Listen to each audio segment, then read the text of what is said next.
안녕하세요. 저는 아들을 앞세우고 아들이 두고 간 손주를 키우며 하루하루 살아가고 있는 사람입니다. 아들을 앞세우고 솔직히 저도 그를 따라가려 했지만 차마 아들이 떠낸 손주가 마음속에 박혀서 마음대로 행동할 수 없이 살아가고 있습니다. 어머니의 마음속이 어떤지 상상해 보십니까? 내 살이 돌연히 멈추고 뼈가 깎이는 것과 같은 고통과 유사하다면 그 마음을 이해해 주실까요? 저는 불공평합니다. 사람들은 아들이 사고로 세상을 떠났다고 말하지만 저는 그렇게 생각하지 않습니다. 명백하게 누구의 책임으로 아들이 떠난 것이나 마찬가지라고 생각합니다. 분하고 괴로운 어머니의 이야기를 들어주세요. 저는 남편과의 사이에 자식이 하나 있는데 그 자식이 제가 세상을 먼저 떠난 아들입니다. 남편과 저는 우연히 친구를 통해 만나게 되었고 당시 남편은 저에게 가장 멋진 사람으로 비춰졌습니다. 40년 전, 그때만 해도 검사라는 직업을 가진 사람들은 보통 사람들이 아니었지요. 그런 사람과 연애하고 결혼했기에 얼마나 남편을 존경하며 살아야 했는지요. 제게는 남편을 능가하는 사람이 없었으며 그만큼 남편을 많이 사랑했습니다. 결혼 초반에 시부모님을 만나러 갔을 때 시어머니께서 제게 상대적이지 않았습니다.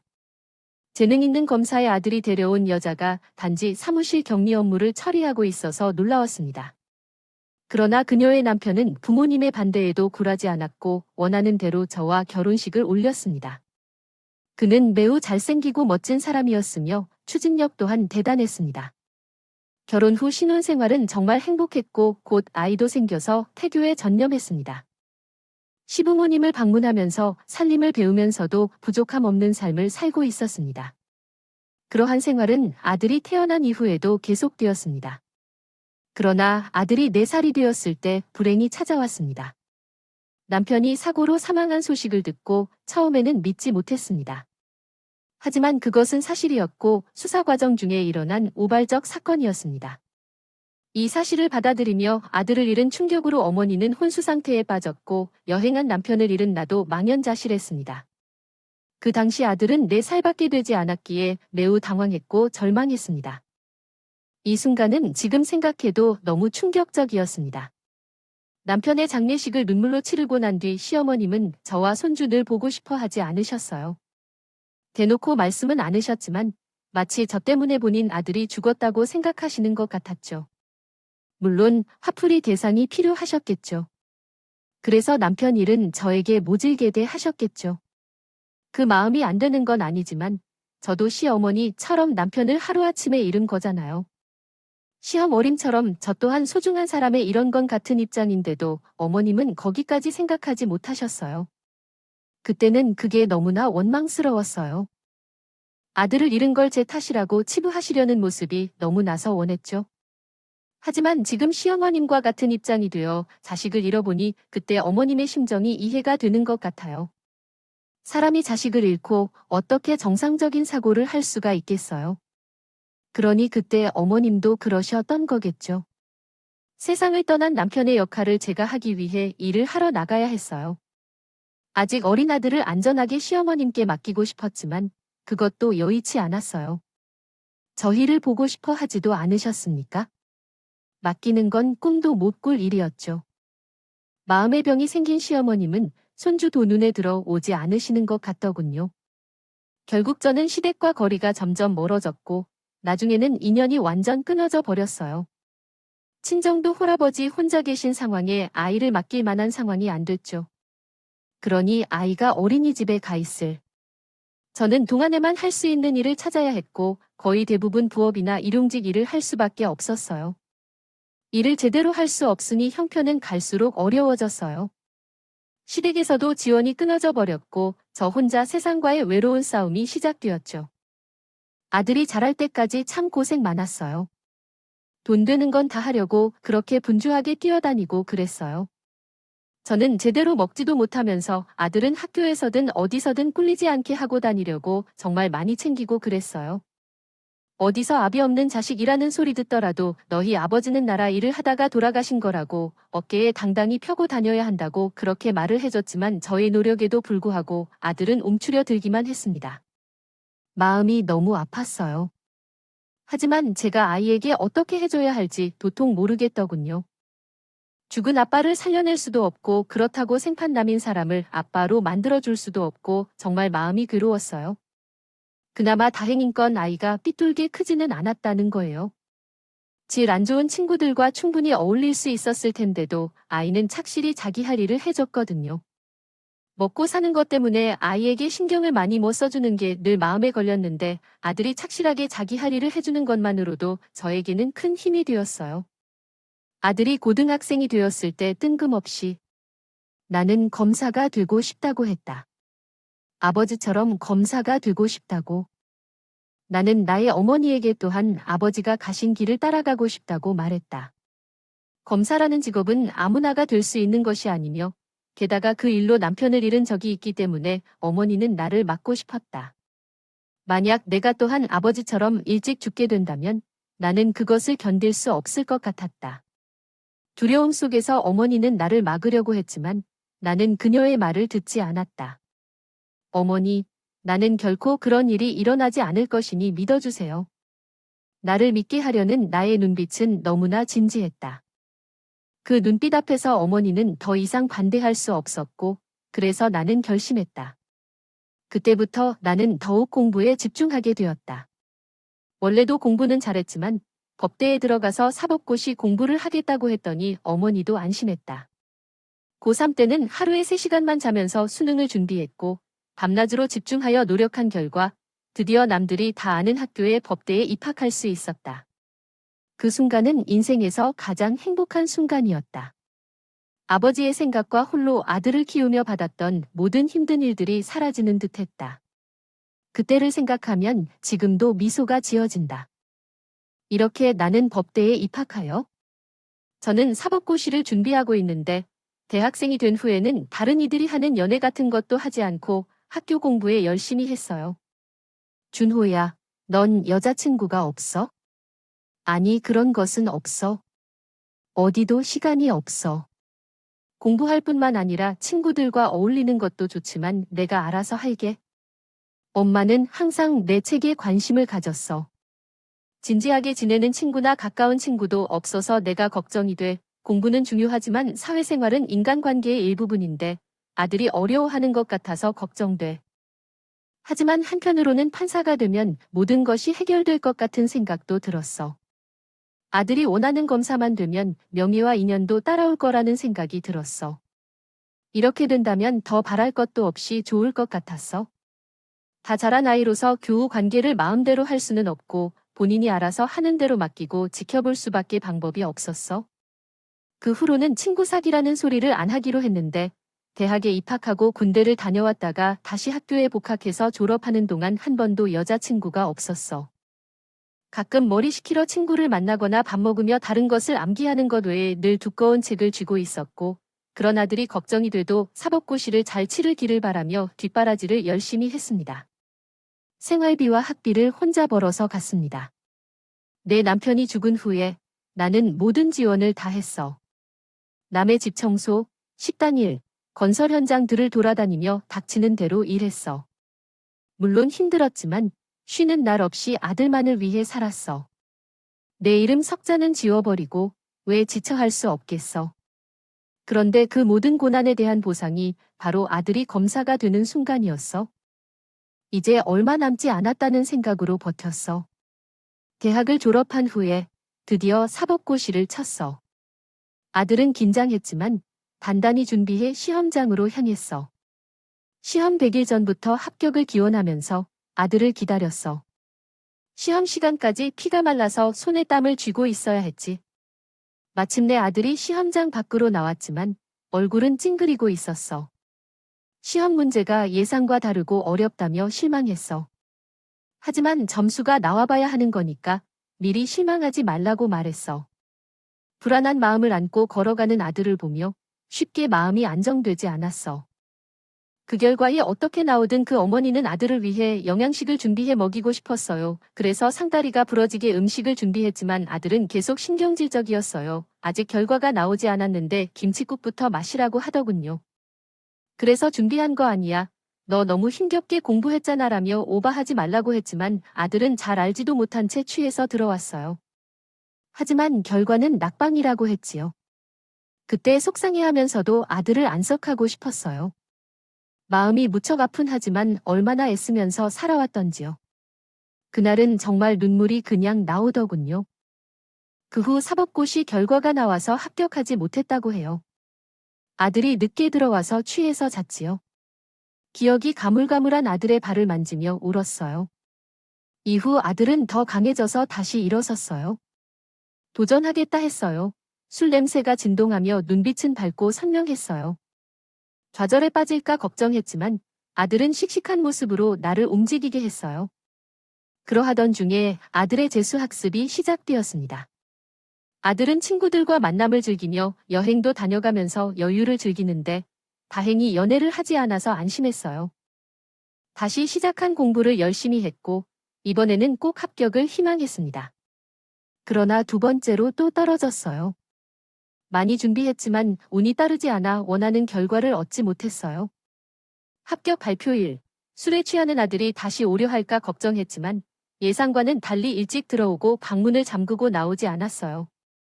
아들은 문을 두드려도 대답이 없어서 걱정했지만 참을 수밖에 없어 기다렸어요. 이틀 후 아들이 나와서 집을 나가겠다 했어요. 엄마, 검사되는 일을 포기하지 않을 거야? 그래서 나가서 공부하고 싶어. 고시원에 살면서 공부하겠다고. 그 좁고 헌신적인 고시원에서 공부하겠다는 아들 말에 반대했어요. 차라리 제가 집을 비운 따고 자는 시간 외엔 집에 안 들어오겠다고 했지만 아들은 계속 고집을 부렸어요. 근데 자식을 이기는 부모 있나요? 결수 없이 아들이 하겠다는 대로 해줬어요. 발품 팔아 그나마 깨끗한 곳을 골라 고시원을 구해줬어요. 이번에야말로 꼭 합격하겠다는 의지를 다지는 아들의 짐은 고작 배낭 하나 가다웠죠. 아들이 집을 나가고 나니 어찌나 헤매일이 끝날 법이 없어도 전혀 편하지가 않았어요. 고시원에서 잘 자는지 밥은 챙겨 먹는지 그곳 생활이 너무 궁금했지만 공부에 방해가 될까 찾아가지도 못했어요. 일주일에 한 번 좋아하는 밑반찬을 챙겨서 갖다 주며 빨래 김도 받아오고 보고 싶은 아들 얼굴도 보고 그랬어요. 있을만한 차면 찾기 헤매는 지가 걱정 마세요. 엄마는 혼자 있는 게 괜찮아요. 내 걱정은 하지 마세요. 집 나와 지내는 내가 걱정이지. 일주일마다 보는 아들 얼굴은 갈수록 초췌해 보였어요. 이렇게 쓰는 아들이 어찌나 안쓰러운데 이 마음 아낌으로 이곳에서 지내는 기에 꼭 참아내고 싶었어요. 공부도 체력이 되어야 잘 된다는 걸 알기에 먹거리와 보양식을 때마다 챙겨다 줬어요. 그나마 챙겨준 건 다 잘 먹는 것, 편안해졌던 마음이 갑작스레 어긋났어요. 아들이 이상한 말을 했어요. 엄마, 앞으로 오지 마세요. 집중이 안 돼요. 밥은 잘 먹고 공부도 잘 할 테니 걱정 마세요. 이번 시험에 집중하고 싶어요. 그래, 알겠어요. 그런데 연락 좀 해주세요. 걱정돼서요. 그래도 공부하러 가야 해요. 아들의 말에 서운함을 느꼈지만 이번에는 합격할 수 있기를 바라며 그렇게 하기로 했어요. 하지만 아들은 저를 충격과 실망으로 가득 채웠어요. 얼마 후 아들이 찾아오면서 하나간 갈비찜을 하고 그동안 준비하지 못한 음식을 차려놓고 기다렸어요. 하지만 아들은 다른 여자를 소개시켰고 그 여자는 임신 중이었어요. 아들은 그 여자와 결혼을 허락해 달라고 했어요. 결혼을 생각하지 않았던 아들의 이러한 선택에 저는 충격을 받았어요. 아들이 결혼한 여자가 임신했다고 하니 정말 충격적인 일이었습니다. 아직 직장도 없는데 어떡하죠? 그러나 아들은 마음 놓으라며 내가 책임질 테니 걱정하지 말라고 했습니다. 이번 시험 꼭 통과할 거라며 확신을 보였어요. 아들의 눈동자를 보면서 그가 얼마나 부담스럽게 느낄지 알 수 있었습니다. 가장으로서 그 책임을 감당할 수 있을까 걱정이 되었죠. 아들 옆에 앉아있는 여자는 아들보다 4살 어린데 아직 어리다고 느꼈어요. 나이에 맞게 노는 게 좋을 텐데 결혼과 임신은 정말 깜짝 놀랍게 다가왔어요. 가슴이 답답한데 말은 제대로 할 대상이 없었습니다. 아들은 공부하러 친구들을 만나러 갔다가 그날 만난 여자와 임신했다는데요. 그 이야기를 듣자 하늘도 놀란 것 같았어요. 미안해요, 엄마. 임신까지 했는데 책임져야 할 일이 많이 생겼지만 열심히 해야겠죠. 착한 거예요. 우리 잘 살 거예요. 시험만 합격하면 더 좋아질 거예요. 말이 많았지만 시험이 얼마 남지 않아 큰 소리 내지 않았어요. 우선은 아들과 며느리가 같이 집에 와 살게 해주었어요.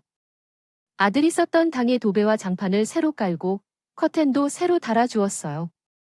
아들은 시험을 치르기 전까지는 고시원에 있을 거라고 했고 일단 며느리만 집에 왔어요. 아들이 시험에 합격하면 결혼식을 올리기로 양가에서 이야기했어요.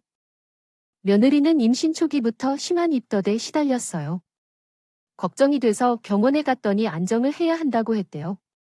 집안일을 시키려고는 않았지만 며느리는 예 이상으로 해줄게요라고 했어요. 집안일에 손도 뗄 수 없었죠. 새벽 늦게까지 방에서는 며느리의 목소리가 들려왔고 어느 날 문을 열어보니 헤드셋을 한 채 게임을 하고 있었어요. 임신한 사람이 게임을 하고 욕을 섞으면서 하니 아기한테도 안 좋겠다 싶어서요. 아기 너무 늦게까지 컴퓨터 앞에 있는 게 좋지 않아 아이에게도 안 좋을 텐데. 어머니, 제게 스트레스 받는 것도 아이에게 안 좋아요.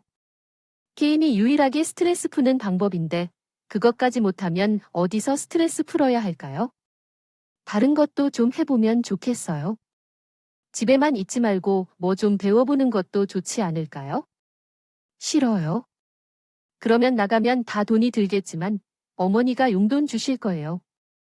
임신하고 먹고 싶은 것도 마음대로 못 먹고 여행도 쇼핑도 하고 싶은데 오빠는 공부한다고 집에도 안 들어오고 저 혼자. 이게 뭐죠? 며느리가 울음을 터뜨렸습니다. 저도 이렇게 살기 싫어요. 남들처럼 행복한 결혼 생활을 하고 싶어요. 땅바닥에 주저앉아서 대성통곡을 하는 며느리. 저는 너무 미안해지더군요. 며느리 입장에서는 남편은 고시 준비로 집에도 안 들어오고 임신한 몸으로 시어머니와 둘이서 사는 게 왜 그리 좋겠어요? 신세를 탄다 해야 할 만한 거죠. 그 아기, 내가 미안하다는 거 알 거라고 울지 말라고 아이에게 안주와 몰아요. 왜 저한테 이런 일이 일어난 거죠? 그 이후로 며느리에게 일체에 간섭하지 않았어요. 밥이든 과일이든 며느리가 좋아하는 음식을 해서 방으로 갖다 주며 그렇게 임신한 며느리를 섬기고 살들어져 주면 좋겠네요. 손주가 등 며느리의 뱃속에서 자라고 있습니다. 꾹 참고 지낼 수 있었지만 내면에는 속이 터질 듯한 아픔이 있었습니다. 2달이 지난 후에는 아들의 시험 결과가 발표되었는데 이번에는 꼭 성공할 줄 알았지만 아들은 다시 시험에서 낙방했습니다. 그날 아들이 집에 돌아오자마자 며느리는 아들을 붙잡고 물었습니다. 내 인생을 책임져야 해. 이제 어떻게 할 거니? 아들은 자신 있게 시험에서 합격했을 거라고 말했지만 지금 어떻게 할지 묻는 질문에 아들은 미안하다는 말만을 했습니다. 며느리는 서러움을 억누를 수 없었고 아들에게 소리를 질렀습니다. 아들은 마음을 먹고 막노동을 해서도 먹여 살리겠다고 말했습니다. 그러나 부모 사이의 갈등은 계속되었고 그 모습을 보는 것은 가슴 아픈 일이었습니다. 이제는 어떻게 아들을 키울지, 언제까지 이 집에서 살게 할지에 대한 걱정이 며느리를 괴롭힙니다. 정말 힘들게 아들을 키워왔지만 이제는 어떻게 하면 좋을지 막막합니다. 나는 남편이 남긴 돈으로 아들과 며느리에게 작은 전월세 집을 한 채 건네주었습니다. 그리고 다음 시험까지 생활비를 지원해주기 위해 밤낮으로 일을 해야 했어요. 많이 힘든 날들이 많았지만 아들과 미래 손주를 위해 참을 수 있었어요. 손주가 태어나고 아들을 닮은 그 말썽쟁이 손주를 보며 제가 한 희생들은 아무것도 아니었어요. 하늘도 봐주지 않고 아들은 마지막 준비를 하려는데 정말 완벽해지리라 믿어요. 어머니는 오늘도 무심하게, 그리고 나도 마지막으로 시험을 준비하려고요. 낙방하고 말았습니다. 며느리는 울며불며 난리가 났고 태어난 지 얼마 안 된 손주도 못 끼워오겠다고 책임질하면서 소리를 질렀어요. 아들은 계속되는 실패로 자존감이 무너질 대로 무너져 버렸고 그렇게 하고 싶어 했던 검사라는 꿈도 접고 말았습니다. 막노동을 하며 생계를 유지하기 위해 발버둥치는 아들을 보며 나는 가슴이 무너져 내렸습니다.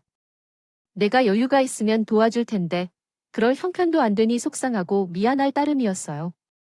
손자 녀석은 꿈에 꾸물거리며 너무 예쁘게 자라고 있는데 돈이 뭔지 아들 내외는 하루가 멀다 하고 싸웠어요. 시간이 지날수록 며느리의 행동은 점점 심해졌어요. 손자를 우리 집에 맡기고 술을 마시고 들어오는 날도 많았고 어쩌다가 반찬을 해서 아들 집으로 갈 때면 집안은 정말 개판이었습니다. 어린 아기가 있는 집인데 배달 음식을 시켜 먹고 지우지도 않은 채 있는 날도 많았고 설거지나 빨리며 청소를 하거나 집안일에는 아예 손을 놓은 것만 같았죠. 속이 뒤집혀서 한마디라도 하려고 하면 손주가 밤새도록 잠을 안 자고 울면서 너무 힘들다고 하면서 바쁜 며느리였어요. 나도 육아를 해보고 키워온 사람인데 그걸 왜 모르겠어요. 그래도 최소한의 것들은 해놓고 살아야 할 것 같아요.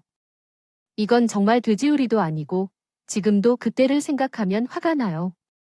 그래도 참고 또 참으면서 집안일을 다 한다. 손주와 즐거운 시간을 보내던 중에 아들이 공사 현장에서 돌아왔습니다.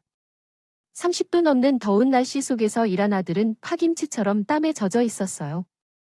일을 보고 나서 저녁을 함께 먹으라는 아들의 제안에도 바쁘다며 거절했어요. 집으로 돌아가는 버스 안에서는 얼마나 우시는지 모르겠어요. 유일한 아들이 이렇게 힘들게 살아가는 것을 보니 부모로서 마음이 아프더군요. 손주를 보며 위안을 얻기도 했지만 한 아이가 그토록 힘들게 살아가고 있는 것을 보니 마음이 아팠어요. 점점 시간이 지나면서 손주를 맡기러 가는 사람들이 늘어났죠. 아직 손주를 돌보기에는 어려운 나이지만 며느리는 바빠서 한때 손주를 맡기러 왔습니다. 한 번은 짧은 미니스커트를 입고 손주를 받으러 온 적이 있는데 그 모습을 보자마자 참 억지스러운 느낌이었습니다. 요즘 아이들은 다 그렇게 입는다던데 아가씨가 아닌데 왜 그러냐고요. 어머니도 짧다고 할 만큼 짧은 것도 아닌데 이런 모습은 좀 어색하지 않냐고 물었어요.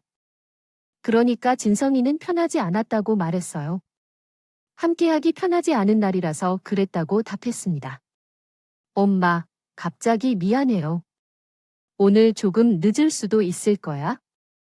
며느리는 내 얘기를 듣는 것인지 코로 듣는 것인지 내 순소리에도 신경 쓰지 않고 손주를 맡긴 채 어디론가 사라져버렸어. 아들은 가정을 지키겠다며 공사장에서 돈을 벌고 있는데 며느리가 외출만 하는 모습을 보면 마음에 들지 않았어. 그래도 어린 나이에 시집와서 다른 사람들이 놀러 다닐 때 나는 임신과 출산을 겪으며 2년 동안 애썼는데 며느리는 점점 거만해졌어. 그리고 한 날 늘 그랬던 대로 손주를 맡겼는데 그날은 자정이 훨씬 지나도록 돌아오지 않았어. 아들에게 전화를 걸었지만 받지 않았고 너무 걱정돼서 그 밤엔 손주를 데리고 아들 집에 가보았어. 집에 들어가니 아들은 마치 소주를 몇 병이나 마셨는지 모를 정도로 취해 바닥에 누워 있었어. 준호야, 너 도대체 무슨 일이야? 우는 아들을 보며 난 뭘 할지 몰라 주저앉았어. 마른 하늘에 나른 벼락도 아니었는데 도대체 무슨 일이 벌어진 것인지. 그날 아침 손주를 내게 맡기며 아내는 아무런 표정 없이 나갔어요. 며느리, 평생에 싫었던 이 생활을 떠나버렸습니다. 댁방으로 그녀를 찾아보았지만 엄마도 며느리의 행방을 알 수 없었어요. 아들은 그날 이후 아무것도 하지 않고 주저앉아 술에 빠져 살았고 늙은 저는 매일 밤 손주를 안는데 바쁜 일이 되었습니다. 몇 달이 지났는데도 여전히 며느리의 행방을 모르고 아들은 정신을 차리고 다시 일을 시작했어요. 엄마, 미안해요. 우리 진성이 잘 부탁해요. 제가 꼭 영예를 갚을 거예요. 정신을 차려야 해. 너도 정신을 차려야지. 내 딸아, 미안해요. 아들은 그렇게 아들의 존재를 느끼며 버티고 있었습니다. 손주가 5살이 되었는데 아들은 며느리에 대한 마음을 알 수 없을 정도로 냉담해졌죠. 그 이후로 최악의 분노가 솟습니다. 가출하여 행방을 알 수 없었다면 더 큰 인도를 남길 수 없었던 것이라 생각합니다. 아들은 우선 실종 신고를 하였고 시간이 흐르며 이혼 절차를 진행하기로 했습니다. 함께 행복하게 살았으면 좋았을 텐데 이미 돌이킬 수 없는 결정이었습니다. 아들과 함께 이를 받아들이고 손주를 잘 키우기 위해 노력했습니다. 그러던 어느 날 어린이집에서 손주를 데리고 아이스크림을 먹으며 집으로 가는 길에 충격적인 전화를 받게 되었습니다. 아들이 일하던 곳에서 10층에서 추락한 사고를 당했다는 소식이었습니다. 마음이 아프고 떨리는 손으로 긴장한 상태에서 병원으로 향했지만 이미 아들은 떠났습니다. 그 순간 신의 존재를 의심하며 마음이 찢어지는 듯한 아픔을 겪었습니다. 자식을 먼저 보내다니 그 고통을 표현할 수 없을 정도였습니다. 마음이 무너지는 것 같았습니다. 상심한 상태에서는 아들의 미래를 준비했습니다. 그러면서 손자가 아빠를 그리워하며 울먹이는 모습을 보며 더욱 힘들었습니다. 부모님의 상심은 더할 나위 없이 깊으셨을 겁니다. 아빠를 그리워하는 아이의 울음소리에 가슴이 저리는 것 같았습니다. 아빠의 손자는 계속해서 아빠를 찾으며 울었습니다. 그 모습을 보고 있는 나는 피눈물이 흘렀습니다. 울다가 지쳐 잠든 손자를 품에 안고 일어서고 조문객을 맞이할 힘도 없어 바닥에 앉아서 하염없이 울었습니다. 그렇게 장례를 치르고 있는데 멀리서 걸어오는 한 여자가 있었습니다. 그 여자는 다름 아니라 며느리가 되어왔습니다. 유감이지만 이제 와서 왜 오냐고 소리 질렀으나 며느리는 눈 하나 깜빡하지 않고 있었습니다. 정신이 번쩍 든 순간 좋은 소리 대신 나쁜 소리가 나왔습니다. 그녀가 이유를 설명하면서 나는 자신이 이혼하게 된 이유를 들었습니다. 이 모든 사건을 되짚으면서 나는 저도 모르게 참지 않고 감정을 토로했습니다. 생각할 수 없는 이야기였어요. 매일같이 자식을 먹여 살리겠다고 애둥바둥 살아가던 아버지였지만 아들에게는 여자가 있었습니다. 며느리는 눈물을 흘리며 진심으로 참으려고 노력했지만 아들이 집으로 여자를 데려왔다면서 이젠 참을 수 없다고 했어요. 너무 충격받아 아무 말도 못했습니다. 그런데 죽은 자의 입말은 없었습니다. 어쩔 수 없이 이 결정을 받아들여야 했습니다. 이제는 나가 없는 이 자식을 키울 것입니다. 이제 상태도 아니고 오빠 이름으로 된 집은 어차피 내 것이니까. 장례식장에서 하는 말이 아니었지만 내가 산다는 것이 중요하니까. 그 외도한 오빠 덕분에 아이를 못 봤는데 이젠 아이를 키우며 잘 살겠습니다. 갑자기 뒤통수에 일어난 사건에 마음이 아팠지만 손자가 한쪽 구석에서 그림을 그리며 놀던 것이 나를 속삭였습니다. 며느리는 며칠 만에 만난 아들도 무심히 지나쳤고 손주는 나에게 안겨 내가 잘 그렸다는 그림을 자랑했어요. 손자가 그린 그림을 보는데 그가 가져온 그 노트는 다름 아닌 죽은 아들의 일기장이었습니다. 장례식장에서 손자가 집게 챙기는 물건들 중에 아들의 일기장을 챙긴다는 것이었죠. 아들은 어렸을 때부터 매일 일기를 쓰는 습관이 있었습니다. 제가 그 사실을 너무 잘 알았기에 일기장을 펼쳐서 읽기 시작했습니다. 그리고 진실을 알게 되었습니다. 손자를 낳고부터 시작된 며느리의 외도, 그리고 아들이 몰래 내연남을 집으로 불러들여 노란한 일까지 모든 것이 일기장에 적혀 있었습니다. 손이 얼마나 떨리던지 모든 것을 그저 진성이 하나라고만 생각하고 참고 살아온 아들, 엄마 없이 아들을 키우고 싶지 않아서 눈과 귀를 닫고 처절하게 살아온 아들의 모습이 다 기록되어 있었습니다. 며느리가 말한 것 중에는 다 거짓이었다. 오히려 바람은 며느리가 피우던 것이었죠. 아들이 죽으면 사망보험금과 집을 노리고 며느리가 다시 찾아온 것이었습니다. 귀가 거꾸로 소리지요. 일기장의 내용을 모르는 며느리는 여전히 뻔뻔하게 나를 상대하고 있었고 제가 참지 못하고 손으로 쳤습니다. 어머니, 이게 무슨 짓이에요? 무슨 일이야? 네가 그러고도 사람이냐? 어느 누가 바람을 피울 때요? 바람은 인연을 입었다가 한 번 펴지면 어디서 우리 아들에게 집 전하는 거냐? 미쳤어. 지금 누구냐? 바람을 피운 건 누구야? 저는 일기장을 며느리 얼굴에 던지고 며느리는 그걸 읽으며 얼굴이 창백해졌습니다. 최대한 원문의 의미를 번역하도록 노력했습니다. 모르겠어요.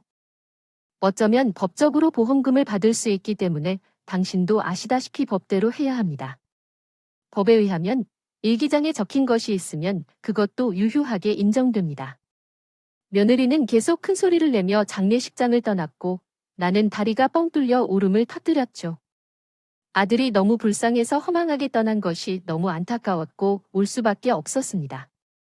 그 후로 보험금과 상속 문제로 며느리와 법적으로 다투어야 했고 오랜 시간이 걸렸지만 결국 이겼습니다. 지금은 고등학생인 손자를 키우고 혼자 살고 있어요. 세월이 흘러 이 글을 쓸 수 있게 되었지만 정말 힘든 시간을 보냈습니다. 그래도 아들 대신 되어버린 손자 때문에 그 시간을 견뎌냈어요. 나중에는 하늘나라에 가서 남편과 아들을 만날 수 있겠죠? 그날까지 손자와 함께 행복하게 살겠습니다. 이 긴 얘기를 들어주셔서 감사합니다. 모두 행복하세요. 음악이 종료되었습니다.